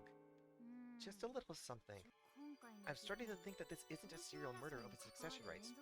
But if that's the case, there isn't actually a common culprit here. A common culprit? Wouldn't it make sense? If someone kills Kosaku, everyone has an alibi except for Seiji. They were meeting with the temple's priest. I don't think they'd lie about that, since we can just ask to see if they're telling the truth. Now Seiji, the only person without an alibi, is dead, and everyone else has alibis for his death too. So that means everyone in the Kotoshiro estate is innocent? Maybe the assumption that this is a serial murder is wrong to begin with.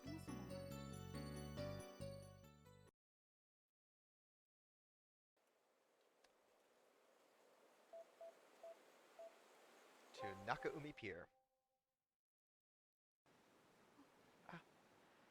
Riho comes to the wharf. Upon seeing Mie there, her breath catches in her throat. She places a bouquet she'd bought somewhere on the wharf. There's no sign of the police anymore. The wharf is quiet and serene, as if nothing had happened. Riho approaches Mie, who stands still and quiet, and speaks to her.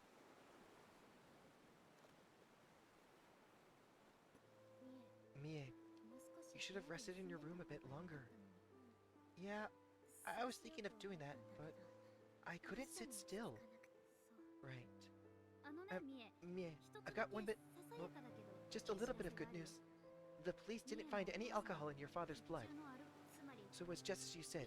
Your father wouldn't and didn't drive drunk. Really? Alright then. Thank you, Riho, for letting me know. Yeah, but now we don't know why he was driving erratically. Did your dad maybe have some kind of chronic disease? Maybe he had a seizure. Mie simply kept shaking her head in denial. The closest thing he had to a chronic disease was high blood pressure, and he took medication for that. I don't think that would cause a seizure. Right, yeah, understood. So, pausing this just so you guys don't have to deal with the music. I've worked at a pharmacy. Um, there's a lot that you should avoid if you take medicate. If you there's a lot you should avoid if you take medication. Particularly for high blood pressure. Um, because certain foods can have adverse effects. Um, some of which can cause like seizure-like effects, or even death. Um, not trying to say or spoil anything, but just know that that what's coming up does have a case. This is the only thing I can say right now, but I think I'll be able to tell you the truth about your dad's death soon. So wait for me. Mie stays silent and simply regards her with a silent smile. Riho meets her gaze and smiles back, and the two of them leave Mie behind and leave the wharf. First thing to do, we should check for that restaurant. See what was in that drink. Because there's one big fruit that you should avoid if you take medicine, period. Just because for some reason it has interactions with nearly every medication on the market, if I'm remembering what we were taught right. And that's grapefruit. For some reason, grapefruit just interacts horribly with everything. I'm sorry for bothering you while you're busy. Upon entering the restaurant, Riho speaks to the waiter that served them yesterday. Oh? Aren't you from yesterday? Did you eat with Mr. Kazuya Makita? Yes. Thanks to your kind help. That's good. So, how can I help you today? It doesn't look like you came here to dine with us. Actually, I wanted to ask about what kind of non-alcoholic cocktail the person I was with yesterday had. Like, its ingredients. Its ingredients? Yes. Could you at least show me the bottle? I think it was called Pear Banquet. Give me a moment. The waiter disappears into the kitchen and returns with a bottle in hand. This is a bottle of Pear Banquet. The ingredients listed are pear juice, grapefruit juice, carbonated water, and sweetener. Here we are. The Pear Banquet's ingredients include grapefruit juice, and carbonated water. Huh? There was grapefruit juice mixed in there too. Yes, this cocktail is made by mixing two types of fruit juice, so... I see. Thank you very much. I'm sorry to have bothered you in the middle of work. Huh? Leaving the baffled waiter behind, Riho rushes out of the restaurant. Wait up, Riho. What was that all about? Does it have anything to do with the case? It has everything to do with it. We should be thinking of Kosaku and Seiji's death as completely separate from each other. What do you mean? He might have an alibi for Kosaku's death. We can't assume Seiji's death is completely unrelated. Huh? Wait, what do you mean by that? Hey, Riho, answer me! What gibble and chat? Ignoring Manabe's puzzled question, Riho walks off in a quick gait. Manabe gives up on asking any questions and goes after her. Alright, and I'm pretty sure that this is almost at the end of it, so after this I don't have anything school-wise going on today, but I'm not doing another 5-hour stream. I'll be splitting this up into two parts with this. And hopefully we'll be having the final stream later on. I will be going to lunch soon.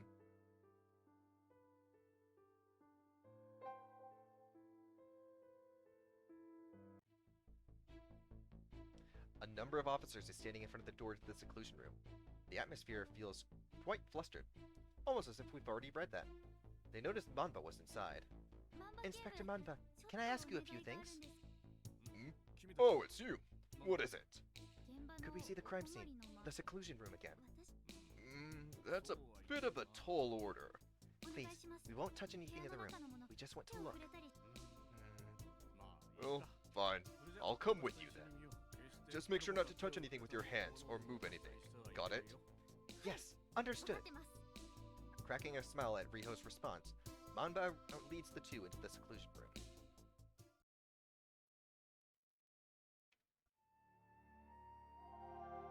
There's a lot to go off of in here. This doesn't look like a normal bow. It's called a crossbow, right? Yes. I knocked it away when I busted the door open, but it was originally covered by that cloth over there. We suspect it was fixed to that box over there, but... Why is there a crossbow in this room? Well, it seems Seiji bought it previously.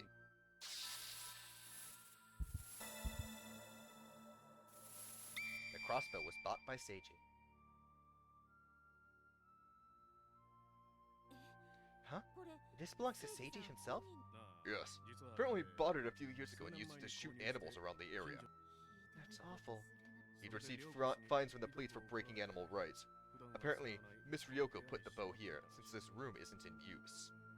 But there's no way it just misfired now and killed him, right? That's too much of a coincidence. Yes, that's quite hard to imagine. There's some string in here.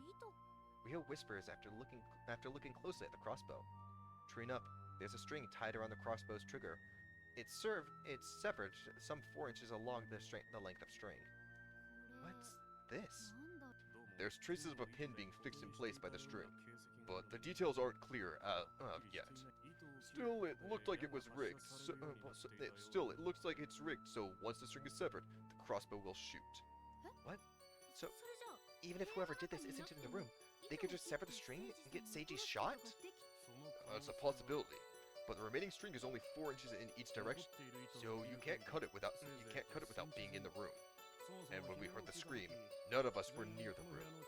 Kazuya was closest, but I was there with him.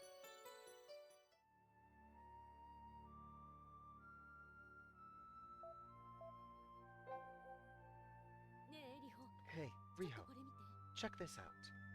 Eh? What? See the tatami over there? There are burn marks on it.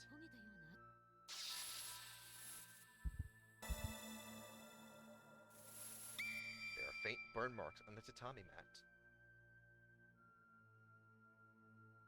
Like Manabe says, there are faint burn marks across from where the crossbow supposedly was. You're right. I wonder why. Maybe it was burned by a cigarette or something of the sort. Yeah, that could be, but I can't imagine such a rich family would leave a burn mark in a room meant for an important ritual. So, maybe the burn happened during the ritual for some reason. Yeah, the question is, how?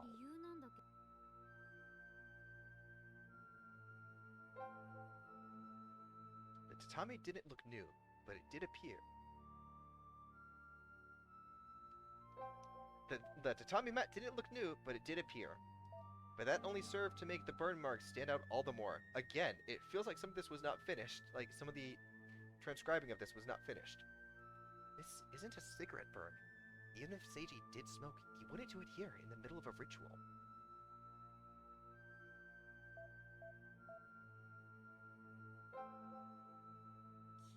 Goldfish bowl. I've read mysteries where a goldfish bowl was used to start a fire. It gathers sunlight and functioned like a burning lens. There were actually cases of a plastic bottle full of water causing a fire to break out. That said, this goldfish bowl is mostly empty, so that phenomenon couldn't happen here. Yeah, it's only got a bit of water.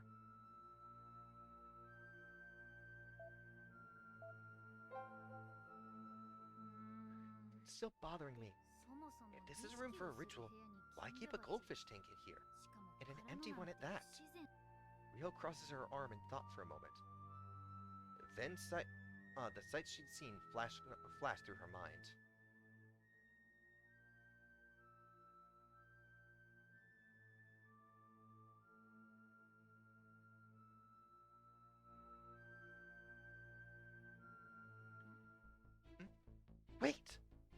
What is it? Manabe, you've got footage of just when the incident happened, right? Could you show it to me? Sure, but... A bit overwhelmed by Riho's aggressiveness, Manabe searches through her camcorder's memory. Here it is. There it is. She hands Riho the camera, with the preview monitor replaying the moment they discovered Seiji's body. Riho looks at the footage intently and whispers, I knew it. I wasn't remembering wrong. See that? See? Compare the goldfish tank to the one in the video. Huh? There's absolutely no water in the goldfish tank in the video.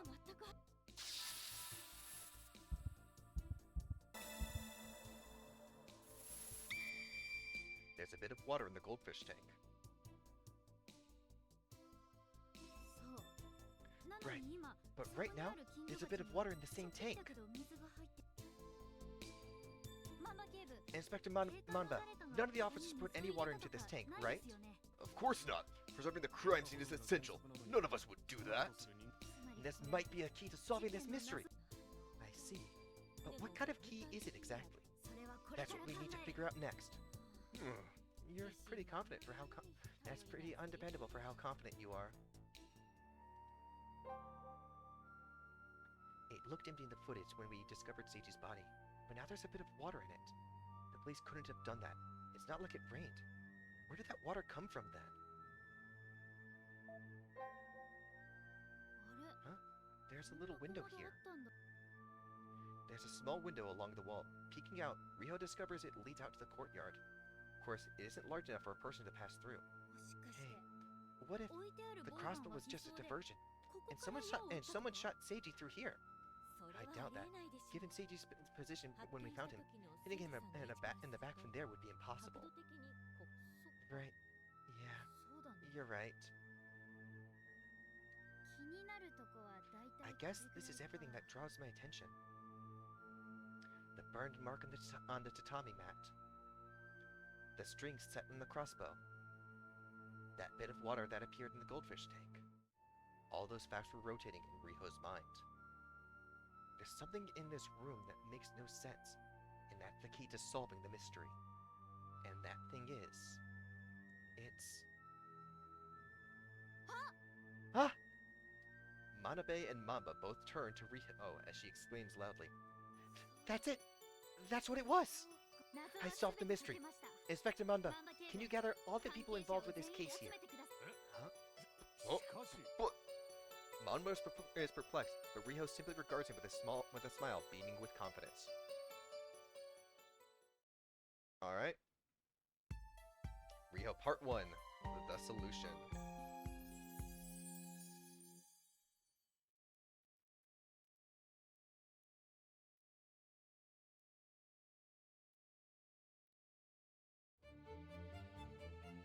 One hour later. Gathered in the Kotoshio's estate's parlor are Ayane and her mother, Kazuya the servant, and Mie. They were all informed by Manba that the culprit had been discovered, so everyone present are visibly quite nervous.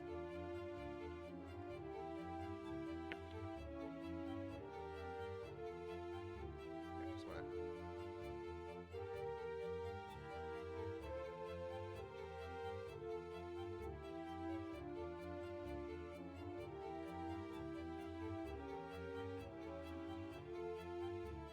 Okay, just making sure everything is all set up.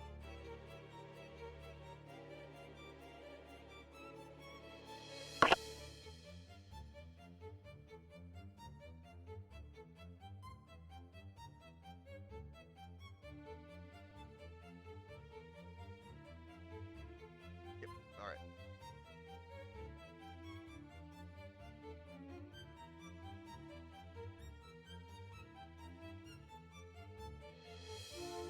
Under that heavy atmosphere, Riho enters the room with Manba and Manabe.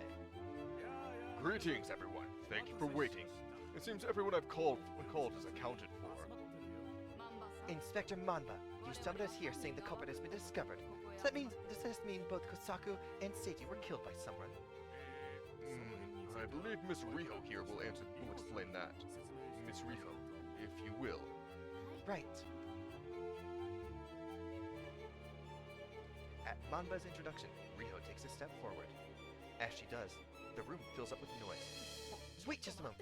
This young lady's going to explain it? My apologies, Inspector, but as jokes go, this is quite tasteless. Isn't she just a civilian? Everyone begins complaining, but Riho silences them with a single thundering exclamation. Silence! True, I am just a civilian, but it was I who figured out who the culprit was behind this case. I'd like to share that truth with all of you, but I think holding a question and answer session should make it easier to understand. So to that end, I'll need one of you to act as my partner here. Ayane.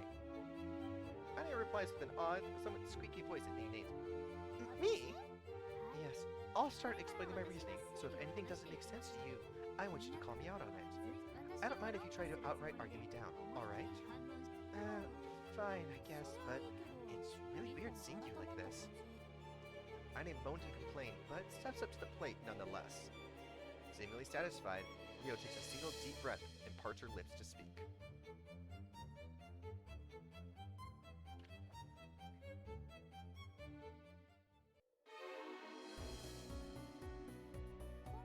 When I tried to solve Kosaku and Seiji's deaths, the biggest issue was that there was no sign they were done by the same culprit.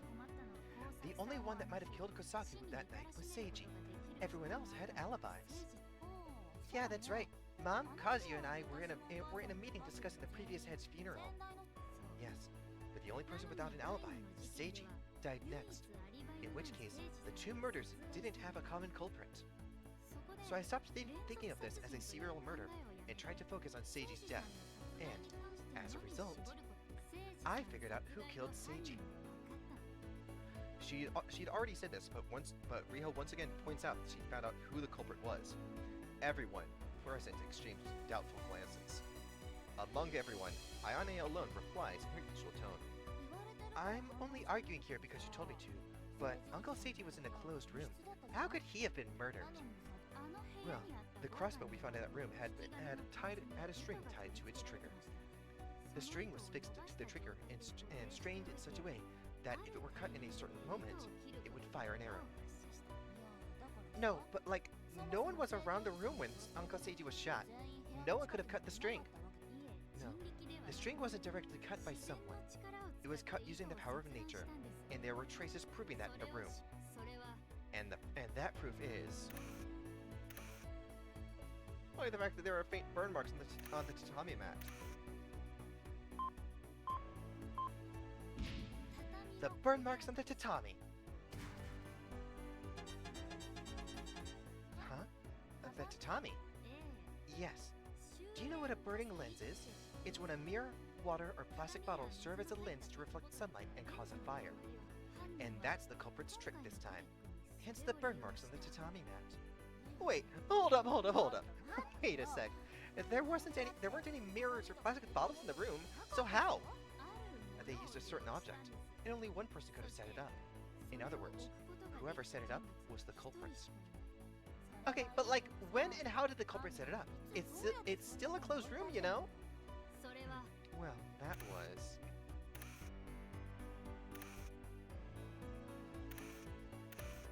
when the incident happened, no one walked through the corridor after Ayane passed through. Come on. It's holding X instead of A. Ayane, you went out to get us ice cream before the incident happened, right? I did, but I just went to the kitchen and came back. I didn't go into the seclusion room. Kazuya saw me, didn't he? Kazuya nods in agreement at Ayane's words. But Riho continues as if not paying that any mind. Right, you didn't enter the seclusion room. Well, couldn't you just take the back door from the kitchen to the backyard? And in the backyard, there's a small window leading to the seclusion room. Wait, you're trying to make it sound like I'm the culprit. Why would I do that? A burglar could have snuck over the fence, or through the back entrance or something. No, to pull off this crime, you had to have gone through the kitchen once. And the kitchen? Why would the culprit have to go through there? Why would they have to go through the kitchen? I have evidence that can explain it, and that's... The bit of water in the goldfish tank. So does anyone have an idea of what caused this? Because once I click this, the answer's going to be revealed. It's pretty genius, if I might say. Big stretch. I was right. This one did go by fast.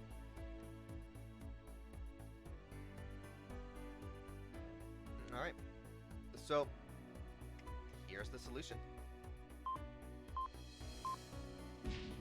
The goldfish tank in the seclusion room. The culprit used the goldfish bowl as a burning lens. Huh?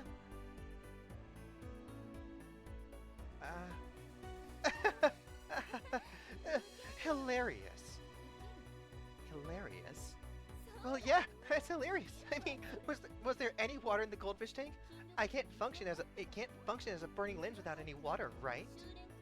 Right. And that's how I figured out you were the culprit, Ayane. Huh? When we heard Seiti scream and ran to the room, the goldfish tank looked empty at a sight.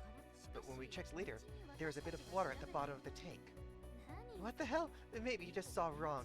And can it even function as a lens with so little water? It's possible. Well, assuming that bit of water was actually ice that clung to the glass.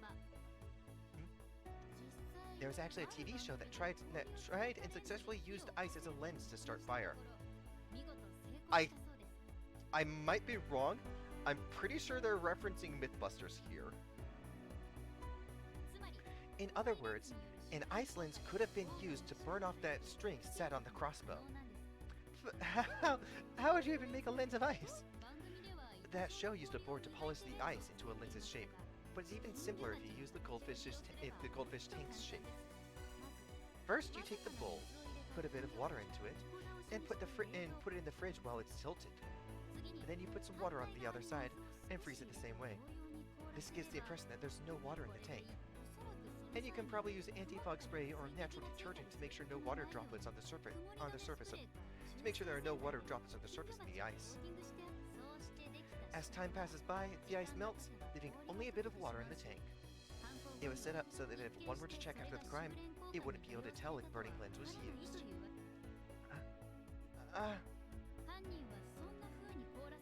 The culprit kept the tank in the fridge, then waited to place it in the seclusion room through the window, and they found a good spot earlier. Seiji was facing forward and performing the Ebisu chant, so he probably didn't notice a bit of noise from the outside. Then, as time went by, the sunlight reflected off the lens, burned through the string, and fired the arrow. That was the trick behind this case. And the only one who went through the kitchen and could have done it was you, Ayane.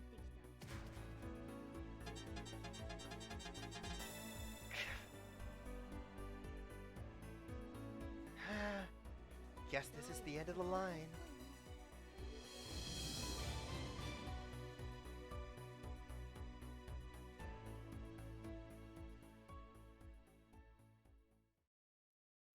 Cassie! Wait, no. Wait, no. Sorry, that was the wrong thing. I just got an alert on Twitter, so I was trying to see what that not Twitter. Twitch to see what that was. I've completed that achievement like 5 times. Twitch, stop telling me I've completed like clockwork.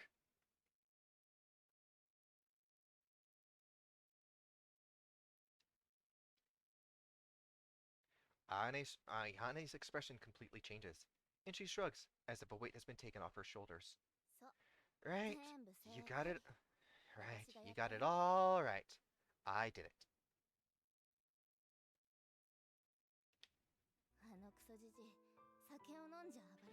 That Elsa would drink and get violent. He'd shoot animals with his crossbow and beat Kazuya. He didn't deserve to be the family head. So I've been preparing forever to teach him a lesson when the right time came. It was the same with Uncle Kosaku. He was a selfish bastard who ran from his family, and Mom had to clean the messes he left behind. Mom was the one who kept this family together so far, so she's the one who deserves to be the family head. Ayane, you... But I do feel bad about getting you mixed up in this mess, Riho. For real. Sorry. Ayane speaks with her usual bright tone. There's no signs of regret in her expression. If anything, she looks refreshed and relieved. Wait, just a moment. Mie, who had kept silent until then, suddenly speaks up. Her face is contorted with so much anger. Riho had never seen her like this. You killed my father for something like that? You didn't have to go that far! Why? Why did you have to kill Dad too? I didn't know about your dad. Huh? I didn't kill Uncle Kosaku. I was honestly shocked to hear he had died. I figured that so long as it wasn't that piece of shit Keiji, I wouldn't mind if Uncle Kosaku came back and became the next head. That's a lie! Then why? Riho steps forward, as if to stop Mie from pressing any more on Ayane. Riho! Mie, what Ayane's saying is true. Ayane didn't kill Kosaku. But that's... Then who did it? Riho shakes her head, and after a pause, tells Mie the truth. Nobody set his death up. It really was just an accident. An accident? Mie, you told me Kosaku had high blood pressure, right? And that he's taking medicine for it. Yeah, that's part of the reason. That, and the drink he ordered at the restaurant. The pear banquet. Eh? The pear banquet? Yeah. There's one thing people who are taking high blood pressure medicine aren't allowed to eat or drink. Like I had said, they did their research with this. It's true. Consuming it makes the medicine work too well, so it can make their blood pressure plummet. It can make people unable to stand, or even pass out. Then... The non-alcoholic cocktail he ordered, the pear banquet. It's made out of pears and grapefruits. He probably can't eat grapefruits with his medicine, but because the drink called a pear banquet, he didn't know. So I think that because he drank it, Kosaku passed out while driving. That's... If I noticed that, Dad wouldn't have died? It wasn't your fault, Mie.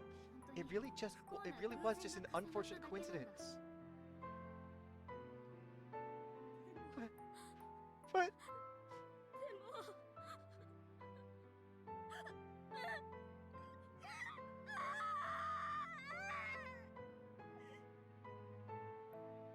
Mie breaks down in tears, and Riho embraces her gently. Behind them, Manba quietly leads Ayane out of the room.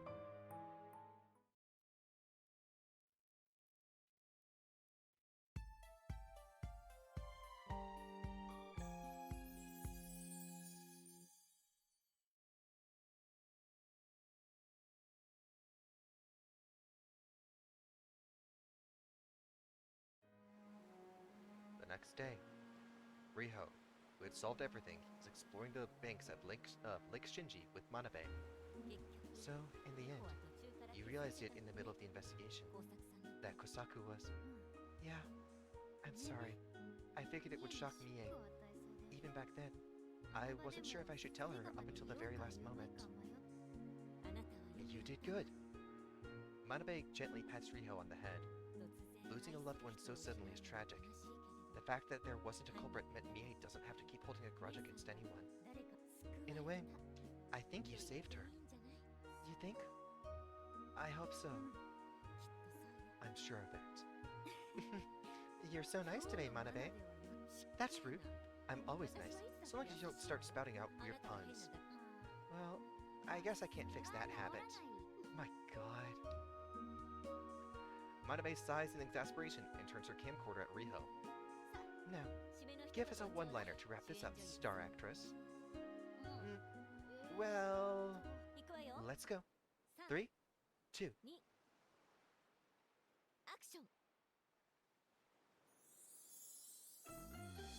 And so ended our encounter with the first case. We couldn't save everyone involved, but I did save a good friend of mine, and I'm satisfied with that.